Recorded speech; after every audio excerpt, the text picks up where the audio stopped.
Of course we take it for granted that you touch a thing. I'm touching a wooden desk here, which is actually very eroded, and I've realised where it's eroded. I thought my belly was eroding the desk. It's eroded a little bit, but actually there's a huge bit that's eroded on the laminated top of the desk, which is my wrist. Oh yeah. Which is my left wrist. Good. Where it rests, where it's on the keyboard. That's where it's all eroded. And it's really eroded, and it's like that's the crevice that I've worn into my desk of my left wrist. Brendan delivers a play-by-play of his arbitration experience. Mark gets his e-bike and clarifications to the call to action. It's episode 26 of Convergence. How do it know?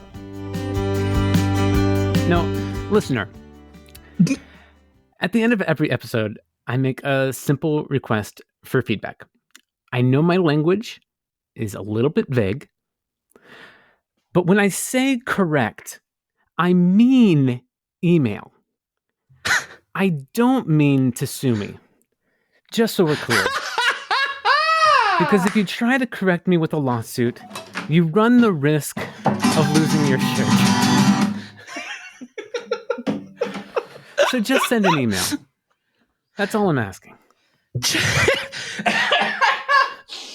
You don't have to take the phrase "so sue me" so literally. Exactly. Tell me about day one. Oh boy.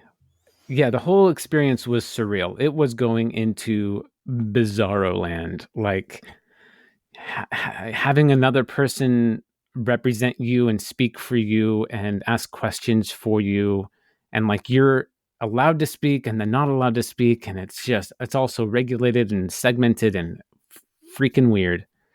So opposing counsel, claimant's lawyer, added me as one of the witnesses on their list. Unorthodox, but I'll allow it. They had the opportunity... Watch yourself, counsellor. I've got so many of these. I'm going to... So they had the opportunity to pull me as a witness, and they decided to bring me up as a witness first. Okay. Perfectly fine. But what was interesting is that a few things. Well, one, they had me testify for 5.5 hours. Get to fuck. Get all the way to fuck. It was... That's so long. It was a long time. That's so long, dude. It was a long time. And in that time, like the first 20 minutes or so, I was kind of nervous. The first question they asked was like, do you know what the charges are against you? Or something like that. It's like, they're not, sure. It's not. Do you know criminal. why I pulled you over? But yeah, exactly. And I was like, yes, I do. And they're like, great. What are they? And I'm like, should I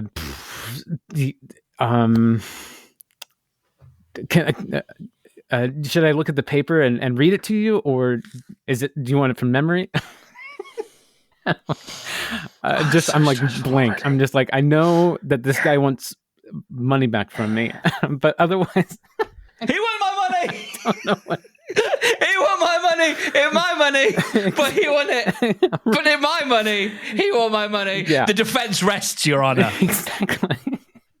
That you just narrated what was in my mind at that time. Eventually I got it out, and she had to help me with the answer. She was like, and do you know about this charge? And I'm like, oh yeah. Oh, that's right. Yes, those things too. Oh my God. The whole thing. Giving testimony is not like conversation, which like that. It was the first time for me to ever like do this kind of interaction where you can't jump in at the end of the person's sentence when you know what they're going to say, and they're just kind of trailing off and waiting for you to respond and giving you, body language to finish and interject. It's so hard to not jump in. Oh God! And they're playing that. They're playing with that. Yeah, and I thought that she was just kind of like not with it. Like it's like you just need to ask. I'm just waiting for you to finish your question. Like come on. And I would interject, and my lawyer would be like, "Oh no, you just gotta wait." And I'm like, "Oh okay, I'll wait." And then she would go on there. So sorry, I know this is a real like process question, but I want to know.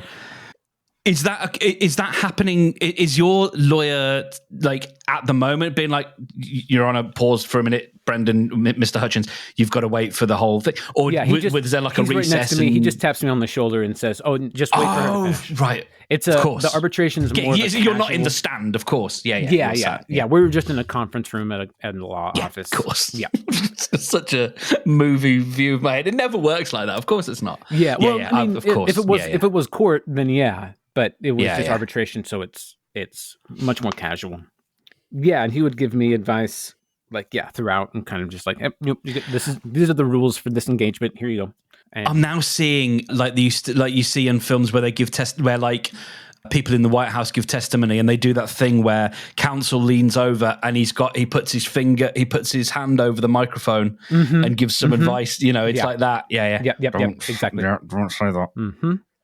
So she's sounding, like she's sort of that's such an amazing tactic, because like that's making all sorts of assumptions about the question and about it's like trying to get you to interject and break the rules, but also like reveal something wrong or something like that, and just get you to mess up. Yep. So I got the hang of that relatively quickly. Within the first half an hour to an hour, it was pretty easy to just wait, and kind of it was kind of laughable at that point. And it just kept going on. So it stopped working now. You can put that tool back in your box. She wasted that tool on early things, like trying to like telling me to talk about like my history working and stuff, and like just kind of funny about bringing me up first and having me go for so long was like, I got to really set the stage I got to make a really nice first impression. And then I also got to finish up because I was the defendant. So I was the last person to go. So I was like, I bookended it really nicely. So that felt really good for my case.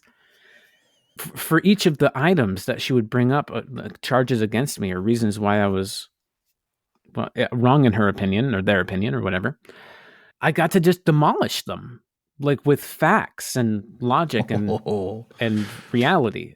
Okay, at this point, because I'm sure it's very civil, like what's the, tenor of the conversation and how that, like, because it's, it's supposedly an adversarial system, but in terms of how it's actually conducted, is it very like, I put it to you, Mr. Hutchins, or is it like, it's just an arbitration? It's, like, what's that like?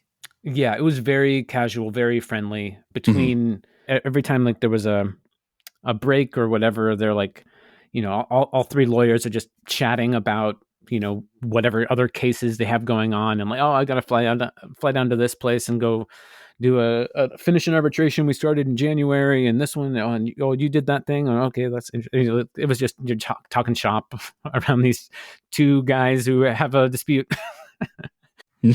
Jesus. The other guy and I like barely made eye contact until the very end. We shook each other's hand and we're like, all right, we did that. But otherwise we just kind of like didn't really look at each other or anything. We just kind of looked at our own lawyer or the other lawyer, and not really either of us looked at the arbitrator very much because it was kind of like an awkward turn away from everything else that was happening. So it was, so they were just like kind of like a stenographer, like taking all the details down, and then they get to judge us. So it was kind of cool to set the stage, but what was more cool was to just destroy every argument that they brought up. Can you give us an example? Yeah. Well, one very related to this podcast was when they played this podcast. Oh, Jesus. Oh, God. And I'll drop in the clips of what they played. But, man, this was hilarious. So they played two clips. One, I did talk about that case, and I talked about how, like, I have nothing to give him because I use that money for life. Yes. You used it to buy goods and services. Yes. Yeah. So it's not like I can do the work. I don't have any money to give him. And, like, all he wants is his his money back. And I'm like, well, I don't have that to give you. That's not there because that was used for life. That was the point of the payment. That was, yes. But you rendered services. Now that exactly. The charge against me for that was that it was like an improper use of funds or something like that, because they were taking this situation as it was a deposit, and I was supposed to hold that money for future work. And I'm like, well, sure, okay. In the contract, it says not. It says it's a payment, and we used to have one that said deposit, and then we changed it, and so it's clearly not a deposit for multiple reasons. Because it's not the right word, and it used to be that word, and now it's different. Yeah. It's crazy making, but also hilarious, and so I got to explain that away, and it was like, well, if I was given a deposit, that would have gone to a separate account held just for that, and we would have used that when necessary for the project. But since it wasn't, it just went into the general fund and was used appropriately. So that was kind of silly. And then the other clip, I guess it's one of those things where it's like everyone around the table, my guess anyway, I don't know, like everyone around the table knows this is a somewhat spurious argument, but you've got to make it. It's just got to be made. I think so. Yeah. For just almost crossing the I's, dotting the T's, so that no one can come back at a later point and say something. Well, we didn't try everything. Yeah, exactly. Yeah. Oh, actually, I hadn't even thought about it from that perspective of like you don't want him to like sue his lawyer because someone else looks at the case later and says you didn't ask this question. Like you've got to ask the stupid question. You've got to ask when you go to the airport. Someone's got to say, "Did a terrorist pack your bag?" And you're like, "Well, no, you're not going to catch me out that way." Oh, almost got me. Me. It's like my mom packed my bag. Oh wait, that's not what you mean. Okay.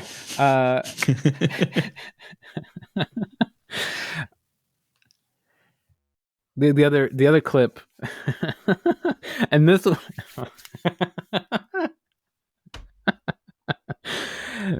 I knew as soon as they started playing it what clip it was, and I knew I had thought about this beforehand, and I was like, is this the argument that's gonna, like, this is the only thing I can think of from this episode, like why would they would list it?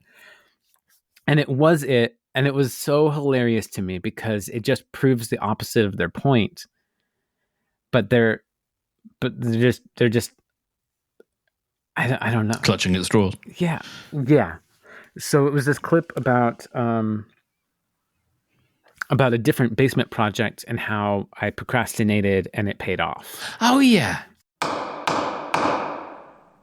Or the question becomes relevant and you move on. Yeah. Oh man, I've had a couple great instances lately where I procrastinated so much that it no longer mattered. Yes. That is just such a glorious feeling. It's like, I'm just going to put this off a little bit longer. Oh, now it never had to be done. So I'm so glad I didn't waste time on it. Oh man, it doesn't happen very often, but when it does, God, that feels good. Mwah. Yeah.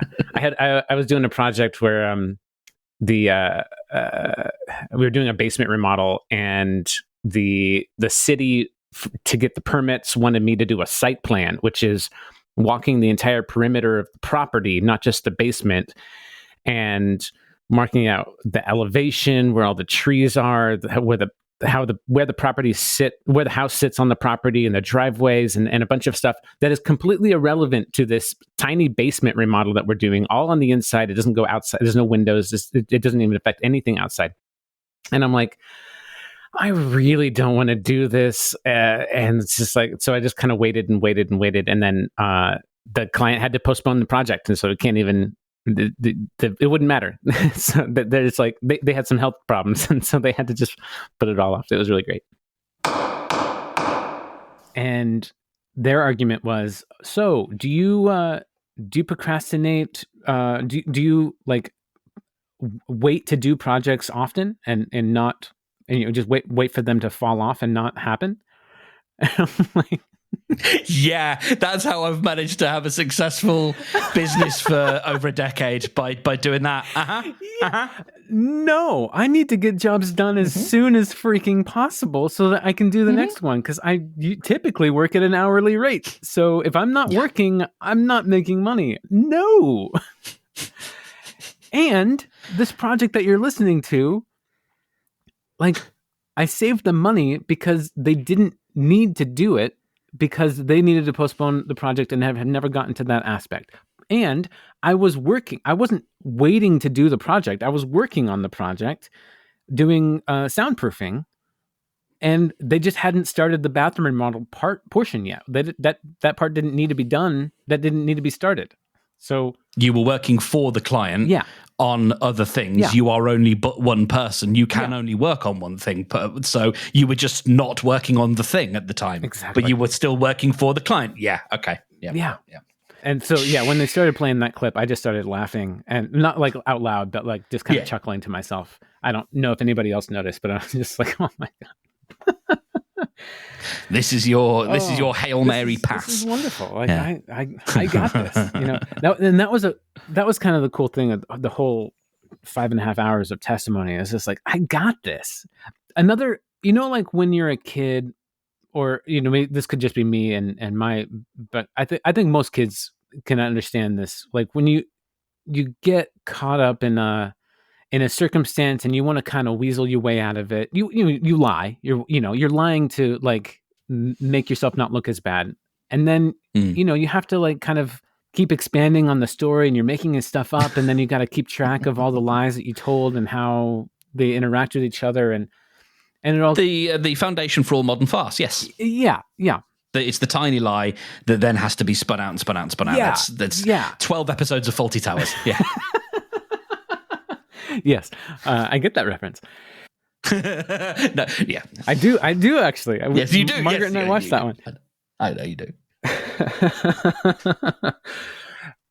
It was so great to just be like, I just get to tell the truth. Like, there's nothing to think about. I'm just, I'm not worried about anything I say, because there's nothing I'm trying to hide. There's nothing like that's going to be revealed that I'm scared about.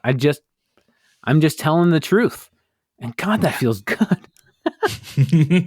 through my childhood, and like I wasn't always the most truth-telling kid, and then through my previous marriage, I wasn't always the most truth-telling husband.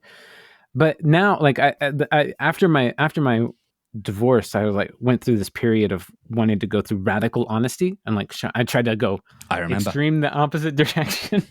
And it was a good practice. It was a little bit maybe too far extreme, of course, but I found a nice happy medium where I'm just honest and not like burdening people with my truth. It's a lovely way to put it. Sure. Yeah. Anyway, so it was just really great to just talk about what happened. And so I was on last time we talked, I had started a fast because I was getting puffy and inflamed and everything else. So that day, the first Monday of the day of arbitration, I was on day 6 of my bone broth fast. And I couldn't have made a better decision. Like that, I was so on my game. I was empty. I had an empty mind and an empty belly, and just, I was firing on all cylinders.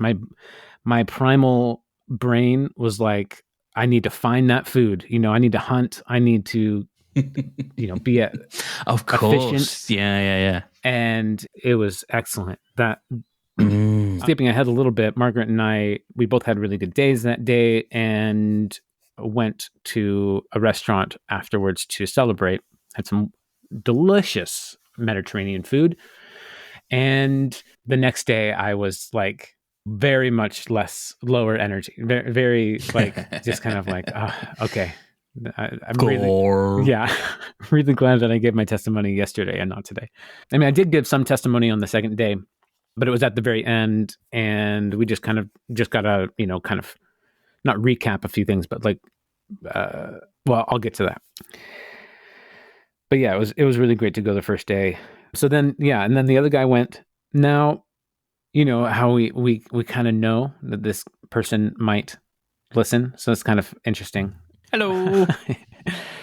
I nearly said something then. I have nothing bad to say about the person. I'm just noticing an interesting choice. The first day, he wore like an N95 mask the whole time. He was of the 5 of us, he was the only one wearing a mask. He did not show any signs of like symptoms or anything. And the impression I was left with, which isn't necessarily the truth, it's just the feeling I had, is that he was hiding behind it. He gave body language that showed he was scared, anxious, unsure, terrified maybe. And it felt like he was just kind of hiding behind his mask. The second day, he took it off. I don't know. And kind of giving me more the impression like maybe his lawyer said something. Maybe he decided to show his face. I don't know. It was just kind of interesting. Still no symptoms. And it'd be interesting. Like if there were symptoms, like would they went away within one day? And I don't know. I don't know. It's an interesting bit. I know that, there are different cultures in the world that like to wear masks at different times. And there are, there's a whole, the U.S. has a whole range of people who do and don't like wearing masks. So I'm just reading into things, which is kind of interesting. But yeah, his body language while he was giving testimony, body language and actual language, speaking language, was delivered in a way that was like, I fear anything that I say is going to be immediately used against me. Like he's like handing knives to somebody who's going to stab him.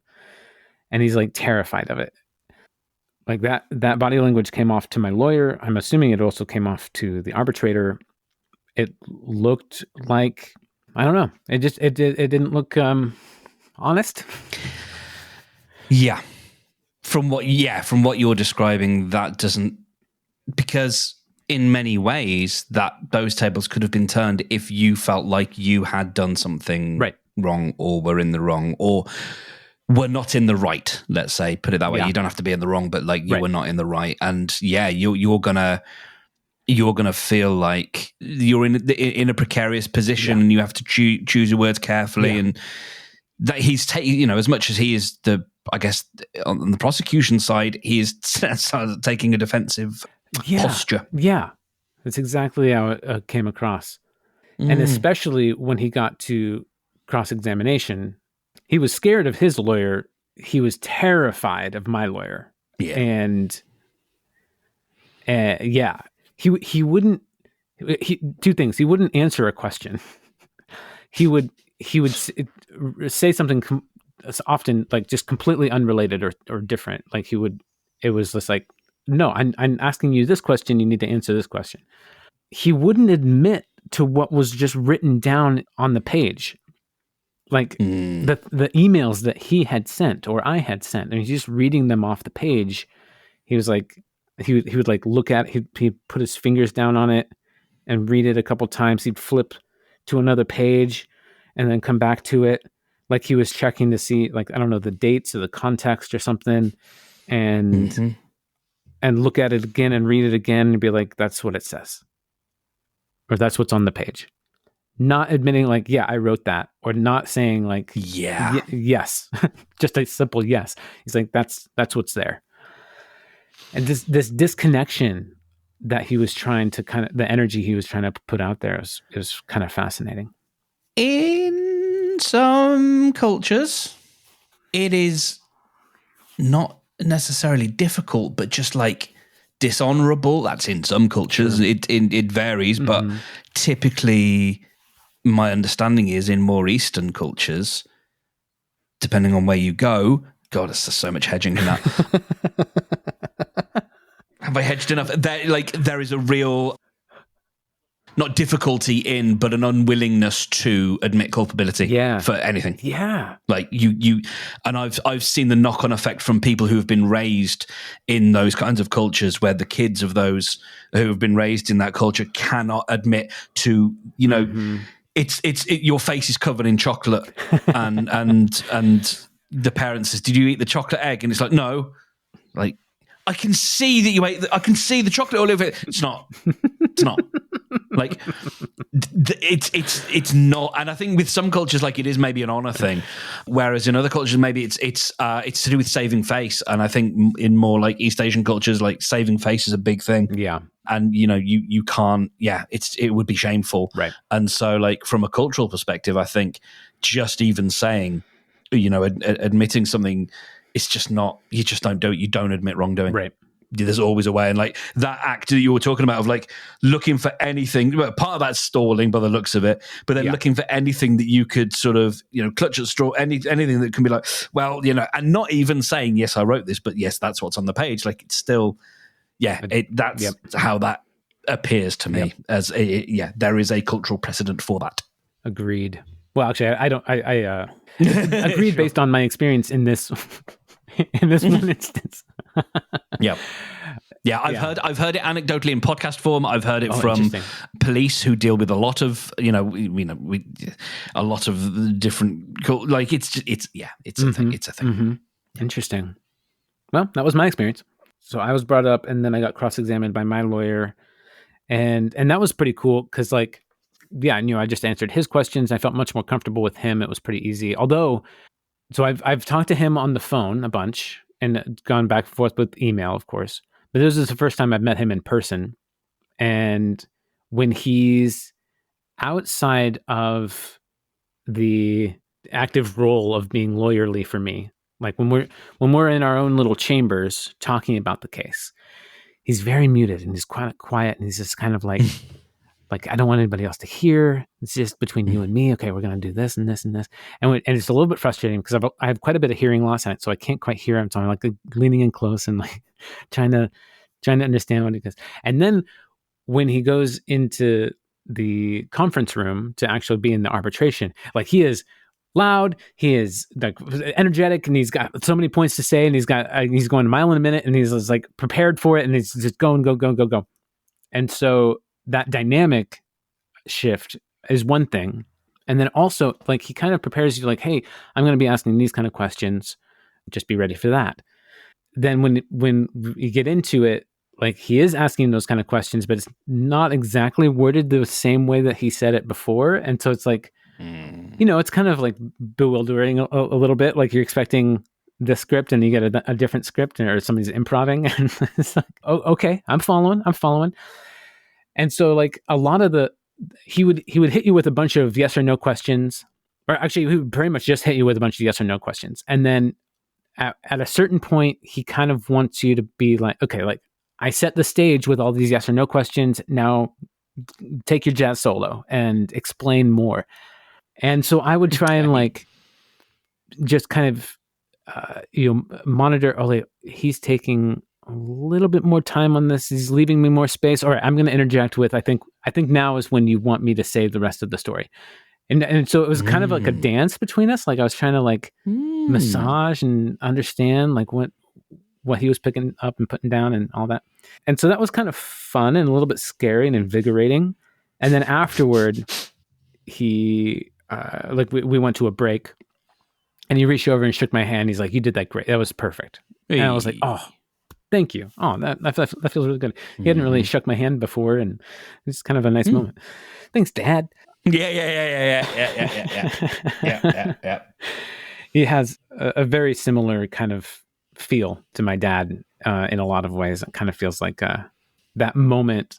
I think I told this to Margaret too. It kind of felt like my dad possessed him a little bit for that moment, just to like, so that he could reach out and be like, "You're doing good, son." Yeah. I'll punch you on the shoulder, Gipper. Yeah. We braked for the day, and then Margaret and I went out. We were going to go to the symphony, but we had such a great time at dinner that time ran long, and then we decided not to, because my father-in-law is in the symphony, and he gets tickets for us. And so, yeah, it's so great. Excellent performances every time. I like classical music a lot, but I don't have like a background or history with it. Pretty much just like Dvorak and Beethoven and a few others. There's a Russian that starts with R. It has a long name. Rachmaninoff? Yeah, that's the one. Yeah. The piano guy. Flight of the Bumblebee, I think. Yeah, that sounds right. I think that's Rachmaninoff. But yeah, so I've been going to the symphony more because of these tickets, and that's been really great. But we decided to skip that, and that was really great because we went home and crashed. Yeah, and then it was time for day 2. This was interesting. So we had such a great day on the first day that I thought, it's possible. It's unlikely based on the track record, but it's possible they're going to try to make a settlement offer. Because that happens a lot of times somebody will be like, it's going well. Yeah, they see the way the wind's blowing. Exactly. Yeah. And so I thought, if that is the case, like, what would I be willing to settle for and this and that? But as soon as I walked into the building, I saw the claimant in the lobby, and he's working on his laptop doing his day job work on like coding or whatever he does. After like, I don't know, 20, 30 minutes, I see him switch to the evidence binder and start looking up stuff in the evidence binder. I was like, oh, okay. No, I'm not expecting a settlement offer. He's going full charge. Okay. So day 2 in the morning, the expert witness was available for testimony. So we interrupted the claimant's testimony and went to the expert witness. Now, this guy, I was expecting that we would just kind of blow his credibility out of the water because he does a entirely different type of construction than I do. He works for a very, very large firm, whereas I am a sole proprietor, single person. He does commercial buildings and like retirement homes. He'll do residential stuff, but that's when it's tied to, it's technically actually commercial because it's multifamily dwelling that's like a condo building that's 4 stories or taller. And so it's actually built like commercial, but they call it residential because somebody's living in it. Or like a building that has like cafes and grocery stores on the bottom floor and then housing on the rest of the top floors and stuff. Like, these are the types of buildings that he's working on. I'm working on dwellings, like just a house. He has never worked in recording studios, has no background in audio or anything like that, whereas I do all that. And so it felt a lot like comparing apples and oranges. Mm-hmm. There was a moment in my testimony where I love this so much. Oh, they were trying to compare my timesheet that I was writing contemporaneously. I was just logging my time and making a little note of what I did each day as I was working for this guy, just like I do for any project. They were comparing that to my estimate, which has a section for other costs and fees, and it includes planning and designing. But what I charged him for was neither of those things. It was the bid price of the contract. I took a fee. It was just a fee. It had nothing to do with my timesheet. It had nothing to do with my estimate. And so they're making this argument, and I'm like, you're talking about oranges and bananas. There's no apples here at all. Mm-hmm. Mm-hmm. I was really proud of that analogy. I was like, that's nice. It's not apples. I had one of those situations. Well, I had a perhaps comparable situation today in that I got an email from someone working for my client, and they wanted. There's a lot of freelancers working for this company, and I guess they wanted to get a handle on costs and to make sure the costs were being used adequately. Mm-hmm. And it was like, I want you to tell me what you did over the last couple of weeks so that I can look at costs and whatnot. And she's like, no panic, I'm just casting an eye over things. Mm-hmm.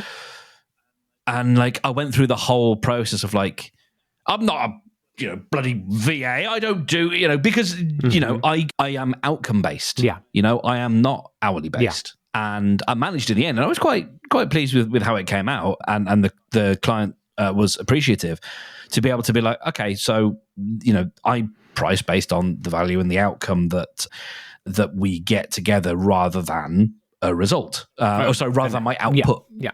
And so I don't have an hourly rate. I don't have a list of tasks. But here's a full list of the things I typically do per week. Here's some things that I do semi-regularly, and here's things that I occasionally do, like attend meetings and stuff. And, gave some kind of rough time estimates. And apparently that was way more detail than they were asking for, in a good way. Yeah. But what started out as that sort of defensive, like, I'm not a bloody, VA who just churns out the same, rote tasks or whatever. Like, okay, there's a way of managing that's a little bit more like not assuming. It's one of the things I've got to get better at, is not assuming. Well, it's always assuming good intent. Yeah. And so, yes. Anyway. Apples and oranges. Yeah. And so, I expected to just like say, well, he does a whole different field. Like, what does he have to say about this? But instead, he actually validates my case. So something that I wrote in my timesheet, for one, the timesheet in general, he validated that even if you don't charge the customer for a timesheet, which he also said, I do not see a bill for this timesheet to this client. Like, so automatically, like, it doesn't matter. But in what sense it doesn't matter? Because he wasn't charged for it. Like, there was no, it's irrelevant for for what's gone on. Oh, as in you didn't charge him for the activities conducted in the timesheet. Yeah. Right. Okay. Yeah. Fair enough. I mean, we'll get to why we were bringing that in later, because like, sure, they had said, "Oh, you never sent this timesheet when before until this arbitration started." I'm like, yeah, because it was irrelevant. It wasn't part of it. It wasn't germane. Yeah. Now, we're talking about, it's an itemized bill, effectively, isn't it? It's like, here's what you paid me to do, effectively. And if you haven't been paid, then it's like you don't need the evidence, because it's like, that's what you're doing, aren't you? You're justifying, here's a shitload of money, right. Here's the things that I did for said money. Right. Yeah, it's much more like that. Yeah. And if there's no money, right. Anyway. But yeah, so he validated, like, even if we don't get the job, even if we don't bill this out or whatever, we're keeping a log every day of what we do. And he said, like, actually, he's taking more notes than we typically do, because he actually writes down what he does in each day. And I, me at this other company, we would just clock in, clock out, but and add a, whatever job number or whatever, but not necessarily write down the tasks. And then I wrote, one of the items that I listed was project contemplation, which to the layman seems like you're just sitting around thinking, and that's not worth paying for or whatever. But for me, I am envisioning the project. I'm walking myself through it. I'm trying to prepare for any pitfalls. I'm trying to optimize, and that takes a lot of time. I take a lot of time doing it, and I'm not charging an hourly rate for this. This is just something I'm salary based at this point, and I'm thinking about the project. I'm trying to do it better, and it didn't matter how much time I spent on it. If it's a bid and I spend 1,000 hours more time than I expected, I still get the same amount of money, and if I somehow was really efficient and it only took me 10 hours when I budgeted 100, then good for me. I got a better hourly rate in the end, but I still needed to do what I said on the paper for the amount of money set on the paper. And so it didn't matter to me. I wasn't clocking for their time, because it wasn't entering into it. We decided it was bid based, and so that was it. So I spent a lot of time on project contemplation. I spent a lot of time on his project, because it was complicated. There was the insurance involved. There was the soundproofing in the studio. There was so many changes to the project throughout the entire time. And so I spent a lot of time on that. And the expert witness justified that. He's like, you're constantly thinking about the project that's coming up. There's so many things to juggle. There's so much project contemplation. Yeah, we do that. That's done. And so that kind of like they still tried to hammer home like, oh, well, this is different than this other document and this and this. And it's like, yeah, they're different. We'll see what the arbitrator thinks in the end, but it was a really weak argument to me. And it felt like it was very validating. Yeah. And he even admitted like there's complexities in recording studios and soundproofing that I don't have. And it felt like a lot of validation for our case, which was really cool. And then there was another aspect of like, my lawyer on cross was asking him about the difference between a deposit and a payment. And he was very, very reluctant to answer at first, because he admitted like, yeah, okay, a deposit, yeah, that's different than a payment, because a deposit, that money would go into a separate account and be held, whereas a payment would just go into the general fund. Perhaps points to my massive naivety, but it honestly never occurred to me. And of course, it makes sense. It never occurred to me that an expert witness is paid. Yep. Because that's like a misaligned incentive. Yep. Yeah, it's pretty gross, right? Huh. Capitalism has its tendrils in everything. Yeah, but I mean,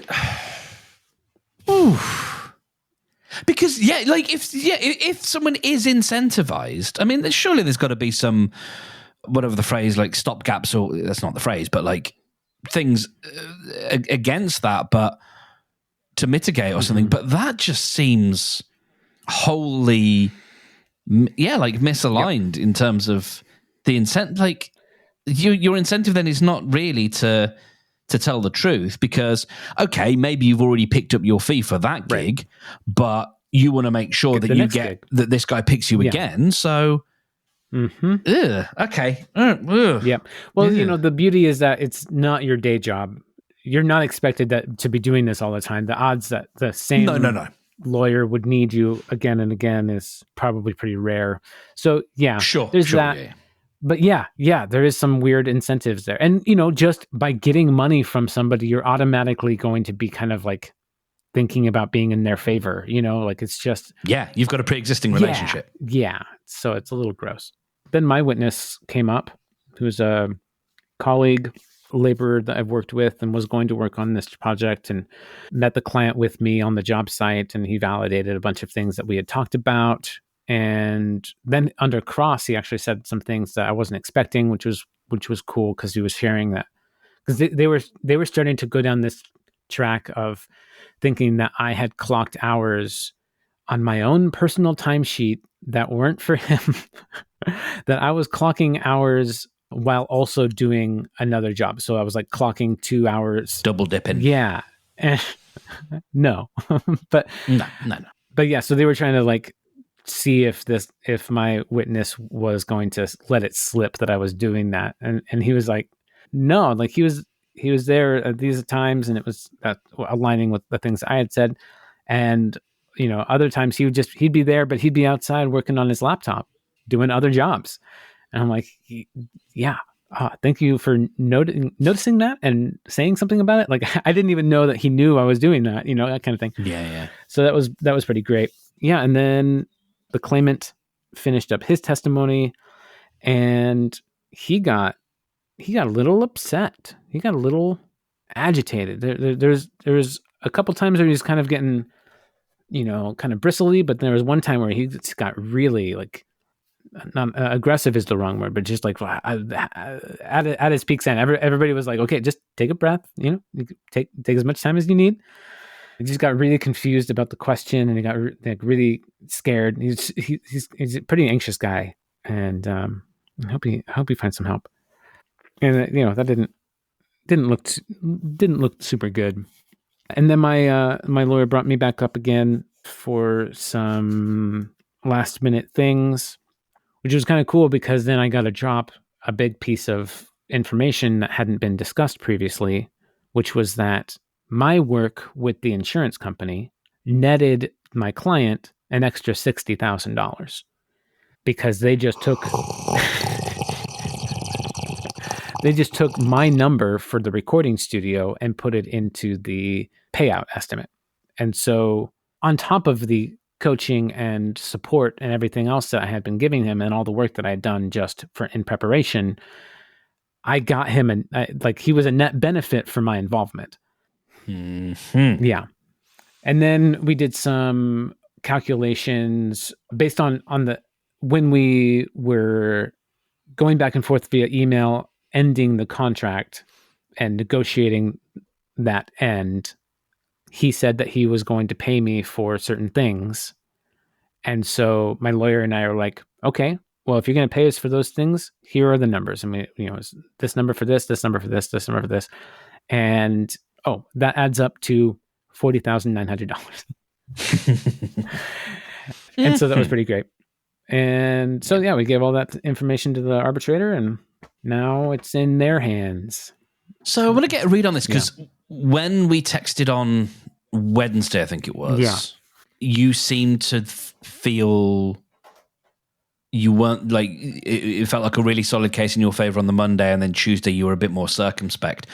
After a couple of nights of sleep, has that changed? No, it still feels the same. So I had such a high coming off of the first day. I felt exhilarated. I felt vindicated. I felt just freaking awesome. Like, I told Margaret, like, if this wasn't so expensive, I'd want to do this all the time, because it was just so fun to just destroy their case. And so I had a great time. And then the second day, I had that food in me. I wasn't up there testifying. I wasn't smashing down a bunch of stories that were being told against me. It was just kind of listening to it was a lot of listening to the claimant, a lot of listening to the expert witness. And that was all kind of just a bit more nerve-wracking, a bit more like, well, this isn't my truth. This isn't the way I remember it. This is really stretching things. This is going over and over and over and over this wrong path, wrong document. This has nothing to do with the actual case. You're misleading by going down this path. And so that was all kind of like, but this isn't the point. This isn't true. Let's get back to reality. That part was much better. I liked that part better. Day 2 was a bit of not a downer. It was just kind of like neutral, but then comparing to the high from the first day, it didn't feel as like amazing. 2 things occur to me. Yeah. The one is, given the fasting, it feels, and this is COD psychology, this is absolute backseat, know nothing psychology, but there's the part of me that goes, you chase down a wild boar. Oh, 100%. You know what I mean? Because you ate after the thing, so it's like you've got that whole thing of like, I was hungry, I was lean, I was there for it, exactly. And then bam, and I took down a huge meal. And then the other thing that occurs to me is, day 1 you were playing the game, and then day 2 you were just watching an elaborate long cutscene. Yeah, and it's just like, this isn't fun. Skip. Yep, precisely. Both of those are true. So I still feel really good about the whole thing, as it sounds like you should. And whatever they decide is what they decide. Like, I have no control over it now. I spoke my truth, and and I'll accept whatever the results are. Throw myself on the mercy of the court. Yeah. Well done, man, because that's some intimidating stuff. That's some scary stuff. It's not every day you have to go into a legal proceeding. So it sounds like you comported yourself well. Thank you. Yeah, I was very well supported by my lawyer. He was exactly what I needed, and so that was really great. Yeah, I really prepared myself a lot. Like, I just kind of ignored life for quite a while, so stressed about it. And it's kind of funny, as thinking about, in the moment, I was like, man, I was so stressed about this, but now I'm enjoying it. Like, what the hell? So that was kind of mind fucking a little bit, but it was, I was able to enjoy it because I had stressed about it so much. If I hadn't done all that preparation, hadn't given it so much thought, I would probably have been crammed for the big test. Yeah, it probably would have been really bad. I would have maybe been as nervous and shaky as he was, or something. Mm-hmm. And then we'd both look guilty. Mm-hmm. But yeah, I'm just really happy to have it be behind me now. Yeah. Is right. So now that you can turn your attention to other things, to what does your attention now turn? Vacuuming, doing the dishes, life admin, work. Have you got a job on? Yeah, I'm tiling a bathroom right now. It's on the floor and floor to ceiling, all the way around the bathroom, with 4 foot by 2 foot tiles. So it's like these massive. Crikey. They're about like 45 pounds a piece, and yeah, so it's really intense. It's a lot of weight. It's a lot to move, and with I'm getting close to finishing my physical therapy from the accidents. I'm still going to massage, acupuncture. Like I'm still feeling it in my back. My knee is a lot better, but my back is still kind of achy. And so the combination of those is like, it's a lot, but I'm doing all right. I'm really excited to get back to work on God mode. Like that's been just on pause for quite a while for, my brain space just needing to be elsewhere. And thankfully, like I feel like I've been like, it's felt kind of sad to have it on pause. And I feel like, with this August 2024 deadline I imposed on myself, thinking like, oh, I'm so behind where I should be or want to be. But honestly, it's actually, I'm not, it's only April. I have a lot done on this thing, and I still have a lot of time left. So I'm actually looking at it, taking a step back and looking at it. It's like, okay, I actually have quite a bit. And it's given me the opportunity I have all this written. Now I can go back with fresh eyes and look at it again and kind of examine it from actually having taken a step back, totally disconnected from it, totally fallen off that path even, just gorging and indulging on stuff. And then now I can come back and be like, all right, what has merit? What it was I just blustering about? What is important here? What's superfluous? So that's going to be interesting. I have some notes about God mode. We talked a little bit about how we kind of talked about like different modes of going through it, like an easy mode, hard mode, God mode kind of thing. And if the gamer was going to just watch kind of like the summary videos of a book, or like some interviews with them to get the idea of what the book has to offer, or if they were to read the book in its entirety and go through it, that would be like the speedrun version versus the completionist. Yes. And I felt like those terms were really great, and it'd be fun to incorporate that. And like, hey, you're doing your speedrun here. Here's for the best time. Just click on this video and follow along. If you're a completionist, you know what to do. You got a book to read. Yeah, nice. Yeah, that's nice and consistent in terms of nomenclature. Yeah, it's really fun to incorporate that nomenclature and make it all themed. We spoke about this briefly before when I was telling you about how like I had fallen off my path of eating well and other things, and coming back onto it is like it's not a failure, but it's actually the point it's the process. And I'm feeling a lot better about that. Like after I ballooned up really quickly. I got so puffy. I can see it in the Riverside video from like 2 weeks ago. I'm just like, whoa. It's just kind of funny how quick it can happen. Now I feel like it's already gone. I'm back to my true self is how I feel when I look at me now. And it just takes almost a week of fasting. That's all. And I'm back. Like I've been eating now for a few days. Like I'm not always fasting to be able to get to this stellar visage. But it does take that to acquire it again. Yes. We had a fun conversation a couple of days ago after me watching a video by Richard Feynman. Oh yeah. Which got into, and I thought I had the solution to this, but I'm not satisfied. So there was a video with grumpy Richard Feynman being grumpy, and then you can see in proper like scientist style where he warms to his subject and he starts having fun with his own rhetoric. It's like he's trying to explain, and it's an interesting thing, and it's anyone with any domain knowledge has this same issue, and it was an interesting treatise just on domain knowledge of like. This British interviewer was asking him basically, what is the sensation you get when you try and push two repellent magnets together or two opposing magnets together and they repel? Yeah. Why does that happen? I think was the question. And that made Feynman grumpy. This is the first time I've ever really encountered any of Feynman. And you'll know this in certain areas where you get certain questions and it's like, I don't. What level do you want me to answer that on? And that was kind of his thing. He's like, do you want me to tell you that it's because of this thing, or you know?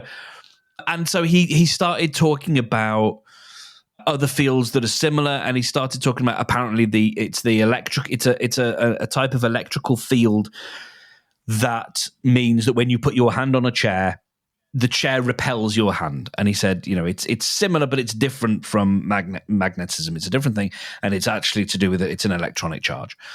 And that got me, that just suddenly just opened up a thing in my brain of like, we just take it for granted. Of course we take it for granted that you touch a thing. I'm touching a wooden desk here, which is actually very eroded, and I've realized where it's eroded. I thought my belly was eroding the desk. It's eroded a little bit, but actually there's a huge bit that's eroded on the laminated top of the desk, which is my wrist. Oh, yeah. Which is my left wrist. Good. Where it rests, where it's on the keyboard. That's where it's all eroded. And it's really eroded. And it's like, that's the crevice that I've worn into my desk of my left wrist. And my right wrist, not at all, because it lands differently. Anyway, we take it for granted that when we touch a thing, that thing repels our touch and we don't sink into it. And we don't become enmeshed. And I was like, yeah, but why though? Mm-hmm. Mm-hmm. But you know what I mean? It's like, yeah, but why though? Because everything is made of atoms. And I had to say this to you as almost like a weed thought, because it does feel a little bit like, bro, we're all atoms, right? You're an atom. You're made up of atoms, and this chair is made up of atoms. What? And nothing is. And there's more space in between the atoms than there are atoms. Exactly. There's space in between atoms. And like, what is it? And it's something to do with electron clouds, but I wasn't satisfied with that. I don't think that's not that I don't think it's true. It's like it hasn't yet satisfied I haven't yet found the satisfactory answer in my brain. So I need to have a conversation with a physicist. Yeah, because I really want to know, because that's like, and because I think I was like, in the text I was like, how do it know? Mm-hmm. Like, how do it know that? How do the universe know that these things and these things don't? You can't. This set of atoms can't intermingle with this set of atoms. How do it know? That's interesting, and it felt lovely to. I haven't felt that level of like. I never had that level of childhood curiosity. That level of curiosity as a kid. Yeah. I liked physics as a kid, and I liked some of the space stuff, and I liked a few things like that, but. Like that, there's something about that gets me really excited. Like, what determines a solid object? That's just my understanding is that's the space between atoms. But what stops one solid not merging into another solid? Because we're all just atoms. I love it. Me too. I love it. Me too. And it's one of those where I know. Someone could give me an answer and I'll go, cool, that sounds great. And then I'll come back in 2 weeks and but why that though? As I start to cogitate on something, it's like, yeah, you've said that though, but why that though? And I suspect after a while we just get into, it just is. It just is. Thanks God. Apparently, and I looked this up because I heard it on the McElroy, my brother and me podcast. That was too many more brothers. I found out, by the way, sorry, slight tangent. Yeah. When you do that with the Whisper transcription engine, it freaks out. If you have like a small repetition of words for the next like minute, it will just keep repeating the same words. My brother and my brother and my brother and my brother and my brother and my brother and my brother. Yeah, it will just, because I saw this when I was recording, this was ages ago, recording an episode of Morning Creative when I used to do them like in a one shot. Mm-hmm. And I used to use the Mac audio hijack app, and it would use Whisper to transcribe them. And there was just, I might have said it like 4 times, just as people do. And then I looked at the thing, I was like, wow, like I could just see it. I could just eyeball. It's for ages. And it's just like, there's all this text that was said, all this stuff that I said, but like all is there. Like hundreds of it. Hundreds of it. Very strange. Oh, that's a lot of clowns. That's a lot. I was thinking it was interesting. Our hands don't go through our hands. A hand doesn't go through our chair. But also, like, our liver doesn't go through our rib cage. It's all within us too. It's not just without us. It's. Oh wow! Yeah. Our eyeballs don't fall out of their socket. Our teeth stay in our mouth. Uh huh. It's not just. How do we know? the outside layer of us. The outside there's so world, many layers of layers. Each cell as it's going through, the cells don't merge into each. Well, sometimes they do. Sometimes they split. But as part of their normal process, they don't. But they don't normally. Yeah, it's everywhere. It's just so funny that certain things just don't occur to you, and then suddenly they do.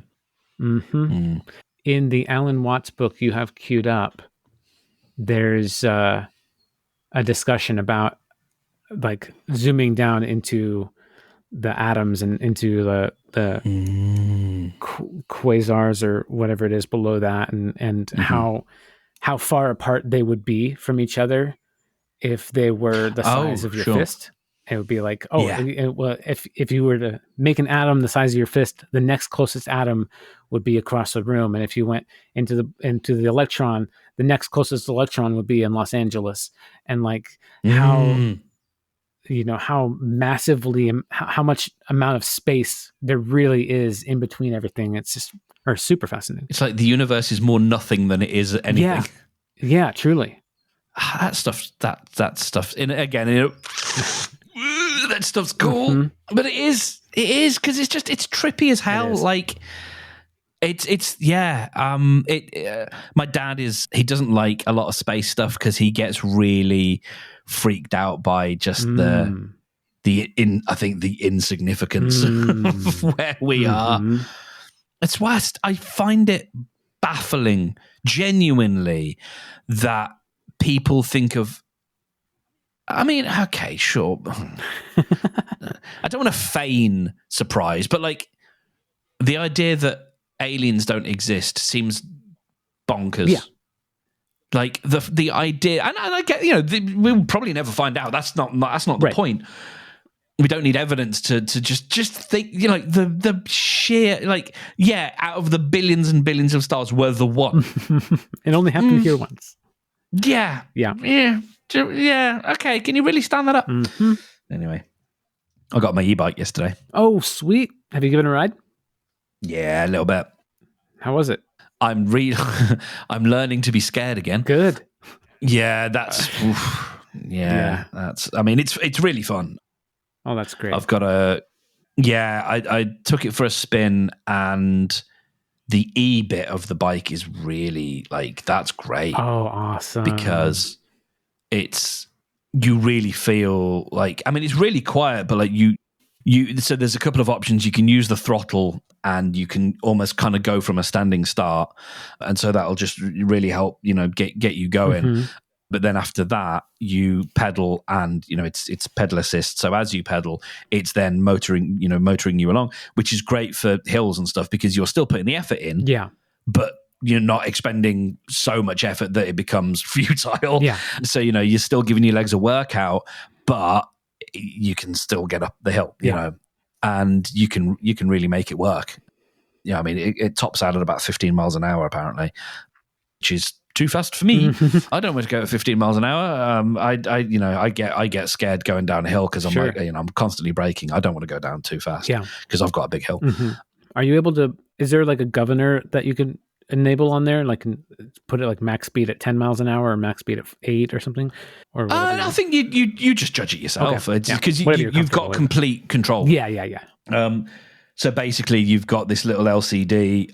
And as you ride, if you want to put more power behind the wheels, effectively get more out of your pedal, then you just dial it up. Yeah. So I kind of keep it on a low setting until I get to a little hill, and then I can ramp it up a little bit. That makes sense. And so took it for a bit of a pootle, and possibly go for a longer one over the weekend, and properly sort of let it out. Nice. I like it. It's a heavy boy. I was thinking, carry it upstairs, downstairs. Nah. Yeah, I was wondering. Like the way it folds and unfolds and stuff, it's fine, and I think good for getting it off and on a train. But I wouldn't carry it up a flight of stairs. Yeah. Ideally not anyway. So yeah, that's okay. I've got a shed. Yeah, what was the weight on that again? 19 kilograms. It's about 45 pounds. Which is about 41.88 pounds. Close. Or actually, that was within my range. So yeah, very good. Yeah.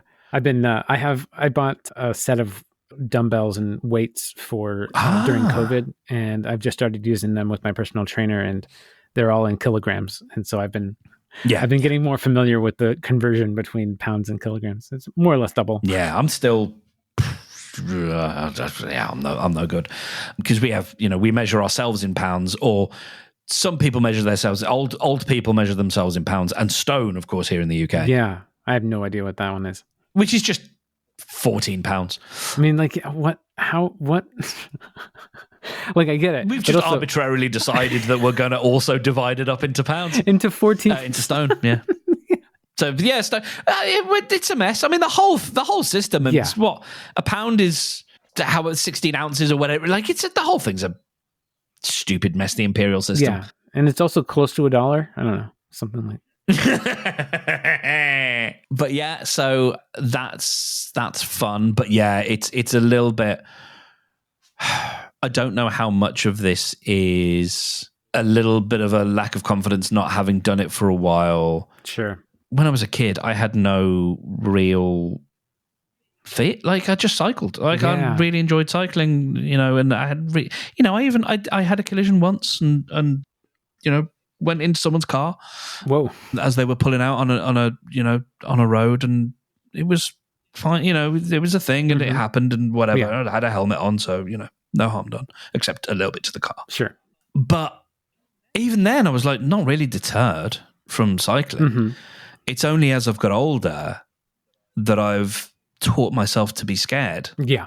And, there are reasons, but they're the same reasons to be nervous as a kid. Sure. Like, I had my whole thing. I think, the thing I was thinking about it before was like, you probably went slower as a kid because you had shorter legs. I don't know if that's true. I'd probably go slower now because I'm older and fatter. Or heavier, I should say.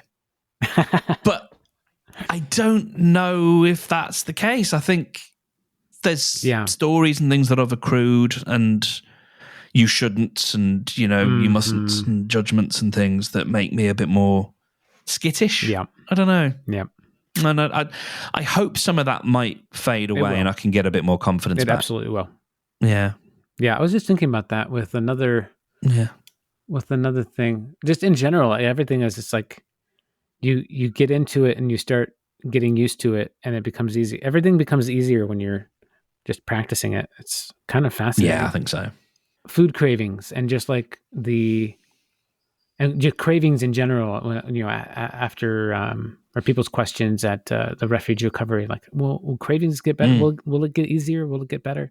And yeah, it will. You just have to allow it. Mm-hmm. If you keep clinging to the attachment of it is hard, then maybe not. But if you let go and accept, then it can. Mm-hmm. So I'm excited there's for you. that. And then I've just refitted most of my kitchen with a bunch of new stuff. Ooh. Which is nice. Have my fancy new air fryer. Nice. It's nice, to be in a position now where I can sort of cover over a few holes that were starting to show up in my life. Sort of paper over a few literal holes in some cases in my shoes. It's like ridiculous. I look like a frigging pauper. I don't know why. I've just got had two good pairs of shoes and they started getting holes in them. Like I'm some kind of street urchin. I'm glad you got some new shoes. Yeah, I got some new shoes. Like, it sounds like such a, and it's been down low on the priority list. Mm-hmm. But it's nice to be able to actually sort of take care of that stuff. And I'm in new slippers today. Wonderful. So that's nice. Well, you do walk a lot. Yeah, not enough to justify, but anyway, yeah. So yeah, that's all good. I'm doing the knockoff shareware version of God Mode in a few weeks because my brother basically interventioned me. Ooh. It's not quite, well, maybe it is. And he was basically like, how would you feel if I ran your life for a bit? Nice. And it was a bit, in as much as he's given me, some guidance and stuff, calorie, blah, blah, blah, blah, blah, target, minimum calories and all this kind of stuff. And not in lieu of, but in preparation for God Mode, I'm gonna, going for his plan. Amazing. And then we'll see where we go from there. So yes, there's going to be some changes afoot. Amazing. I'm curious to see how that all goes. And I'm curious to see what the plan is and see how similar and different it is. And I want to hear all about it. I want to hear what's easy and hard and what you like and don't like and all that. It's cool. Yeah, it's nothing I haven't done before. Sure. You know, in many ways, it's just getting the balance of macronutrients right. Sure. And you know, there's no mad food. It's just getting the big emphasis on proteins and fats. Yes. I think fat first, then protein, then you know, lower carbs and all that kind of stuff I've done before, but like, yeah, none of it's mad. It's just proportions. And, you know, take the first 2 weeks easy. And then I think after the first 2 weeks, once I've sort of probably shed like 7 pound in water weight, as I'm sure will happen and often does. Yeah. I'm thinking of starting Couch to 5K again. Nice. And weirdly sort of kind of looking forward to that, actually. Great.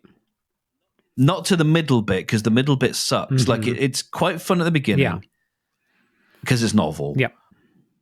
And then it sucks for a few weeks and then it gets quite fun again. Like when I get right to the end and I'm running for, you know, half an hour unbroken and it's like, hey, I did it. You know, that's a great feeling. Yeah.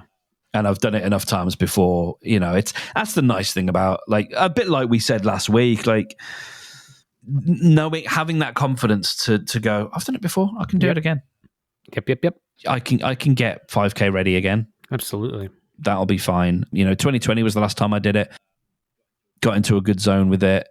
And then the thing that set me off was, I'd laced up my shoes. I was going out the door. I had a podcast in my ears, and it was the Accidental Tech podcast.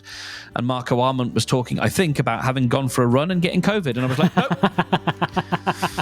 Did the Abe Simpson walk into the burlesque house, saw Bart, turned right back around again and left? It was like that. No.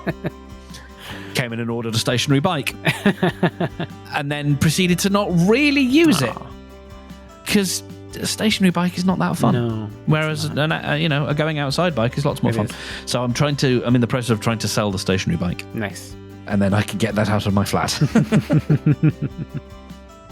Thanks, everyone. And again, email is the correct method for contact. It's perfectly fine, perfectly sufficient. Yes. So as always, correct me if I'm wrong. And please don't make this podcast admissible in court.